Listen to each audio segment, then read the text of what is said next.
First tech Mahindra అన్నట్టు ITM entry ఇప్పుడు డెలైట్లో work చేస్తున్నాను 25 lakhs ప్యాకేజ్. నేను ఒక ఎస్ఐపి బేసిస్ కన్సల్టెంట్గా వర్క్ చేస్తున్నాను అనమాట. అంటే ఒక ఎస్ఐపి ఫీల్డ్లో ఆ ఫీల్డ్లో నేను వర్క్ చేస్తున్నాను. ఇంకోటి ఏంటంటే నేను షేర్ చేసుకోవాల్సింది ఇక్కడ నేను ఒక్కరు మాత్రమే కాదండి. నా తర్వాత నా తమ్ముడు కూడా ఇక్కడే చదువుకున్నారు, బీటెక్ చదువుకున్నారు. బీటెక్ ఒక తమ్ముడు సిఎస్సి చదువుకున్నాడు, ఒక తమ్ముడు మెకానికల్ చదువుకున్నాడు. సిఎస్సిలో చదివిన తమ్ముడికి జాబ్ వచ్చింది, మెకానికల్ తమ్ముడు చదివిన తమ్ముడు ఇక్కడ ఈ కాలేజ్లో లెక్చరర్గా 6 months పనిచేశాడు.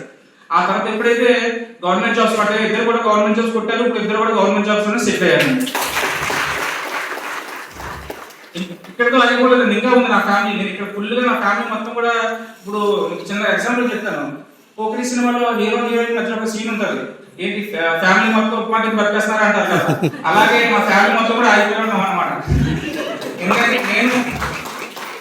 నేను మాత్రమే కాదు, నేను నా తమ్ముడు, నా తర్వాత మా పెద్దమావయ్య గారి అబ్బాయి వాడు కూడా పాలిటెక్నిక్ చదివాడు. పాలిటెక్నిక్ చదివి హనీవెల్ అనే కంపెనీలో 14 లక్షల ప్యాకేజ్ వర్క్ చేస్తున్నాను.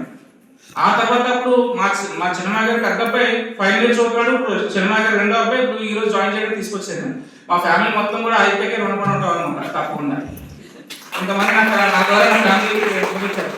అదేవిధంగా అంటే నేను ఇంత ఆపర్చునిటీ ఇచ్చిన అయిపోయి నేను ఎప్పుడు కూడా రుణపడి అందుకు పేరెంట్స్ అందరికీ కూడా ఒకటేనండి, మీ పిల్లల్ని సార్ ఏ విధంగా చెప్పారో అదే విధంగా మీరు జాగ్రత్తగా చూసుకోండి. 3 సంవత్సరాల తర్వాత ప్రతి ఒక్కరికి కూడా జాబ్ వస్తుంది.